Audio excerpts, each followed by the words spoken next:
এরকম ঠিক special authentic থাই স্যুপের রেসিপি নিয়ে আমি আজকে চলে আসলাম। হ্যালো ভিউয়ার্স, আসসালামু আলাইকুম। আমি মলি ফ্রম সেফ কিচেন, আর আমার আজকের রেসিপি হচ্ছে থাই স্যুপ।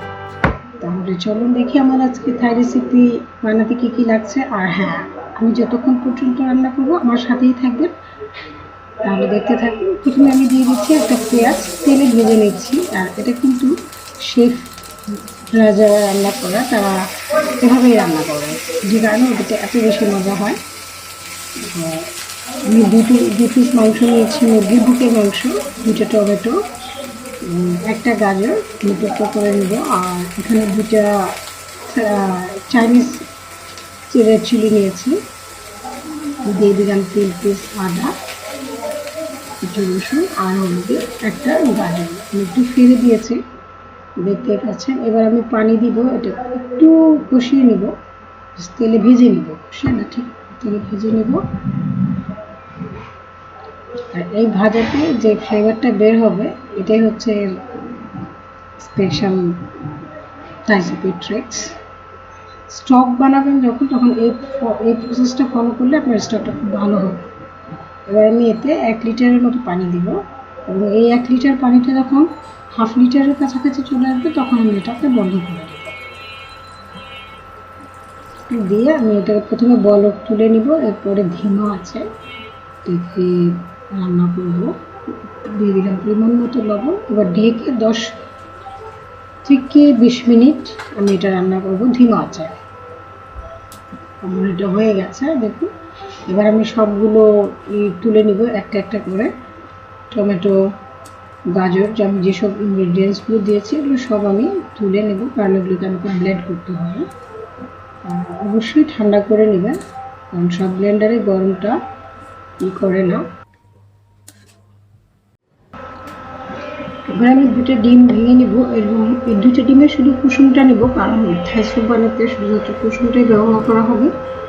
আর আপনি যদি কুসুমের সাথে ওই জেলটা নেন, সেক্ষেত্রে আপনার যেটা হবে যে স্যুপটা ফেটে যাবে। স্যুপটা যাতে ফেটে না যায় সেদিকে খেয়াল রাখতে হবে। আর সেই জন্যই আমরা ইয়কটাকে যতটা সম্ভব সাদাটাকে আমরা ফেলে দেব। পরপর 2টা ডিম এভাবে করে নেন, আমি ঠিক যেভাবে করছি আপনারাও ঠিক সেভাবেই করবেন, তাহলে দেখবেন যে স্যুপটা ভালো হবে। আর এই সময়ের মধ্যে আমি যে স্টক থেকে তুলে নিয়েছিলাম টমেটো, চিকেন, এগুলো সব ব্লেন্ড করে নিয়েছি।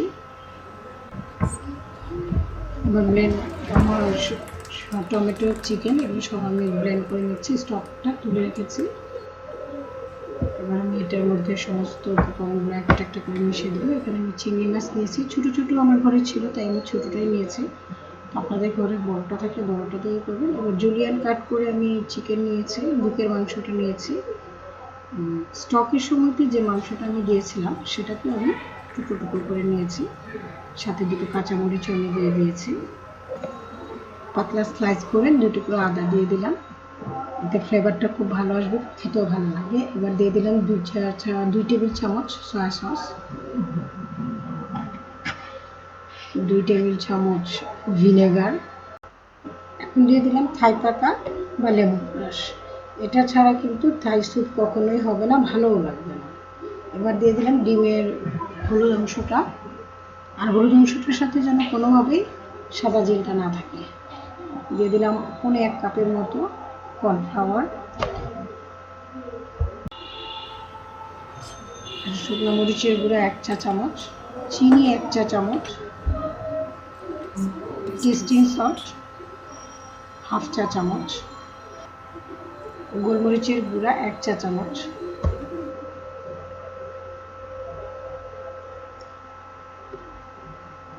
এবার দিয়ে দিলাম স্টক। এই স্টকটা আমার হাফ লিটারের চেয়ে একটু কম হয়েছে। এবার এই স্টকটা দিয়ে আমি সমস্ত উপকরণগুলো একটু মিশিয়ে নেব। এমনভাবে মেশাতে হবে যেন ডিমের ইয়কটা এবং কর্নফ্লাওয়ারটা খুব ভালোভাবে মিশে যায়। এবার আমি এতে 1 লিটার পানি ইউজ করবো, আর লবণটা আপনারা আপনাদের মতো করে দিবেন।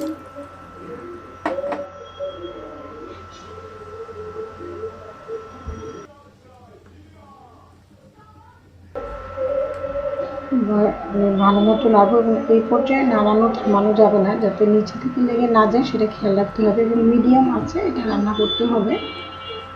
আর এই রান্নাটা আমার করতে 10 থেকে 15 মিনিট লাগবে। এবার দিয়ে দিলাম লেবুর রস। এই লেবুর রসটা আপনার স্যুপের স্বাদটা অনেকখানি বাড়িয়ে দেবে। অবশ্যই চেষ্টা করবেন যে লেবুর রসটা দিতে। আমার অলমোস্ট হয়ে গেছে। এখন আমি এটার মধ্যে দিয়ে দেবো যে ডিমের যে সাদা অংশটা রেখেছিলাম, সেই সাদা অংশটা একটু সৌন্দর্যের জন্য আমি এটা এখন ওটা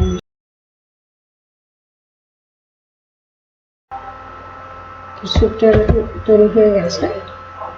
1 মিনিটের মতো ফুটাবো, ডিমটা দিয়ে বেশিক্ষণ রাখবো না। দেখুন ঠিকটা ঠিক এরকম হবে। আর এর চেয়ে বেশি ঠিক করতে গেলে দেখা যায় একটা চাকা চাকা ভাব চলে আসে। আমার কাছে এই ঝোলটাই ভালো লাগে। প্রত্যেকটার কম্বিনেশনে চিকেন, চিংড়ি, থাই পাতা সব কিছুর সংমিশ্রণে খুব ভালো একটা স্যুপ হয়েছে। তো আপনারাও চেষ্টা করবেন। আমি সাথে অন্থন বানিয়ে নিয়েছি। তো অন্থনের রেসিপিটা দেখালাম না, আমার অন্থনের রেসিপিটা আপনারা আমার চ্যানেলেই পাবেন। অন্থন লিখে সার্চ দিলেই পেয়ে যাবেন। তো আজকে পর্যন্তই। নেক্সট কোনো ভিডিও নিয়ে আবারও চলে আসবো। সে পর্যন্ত ভালো থাকবেন, সুস্থ থাকবেন। আল্লাহ হাফেজ।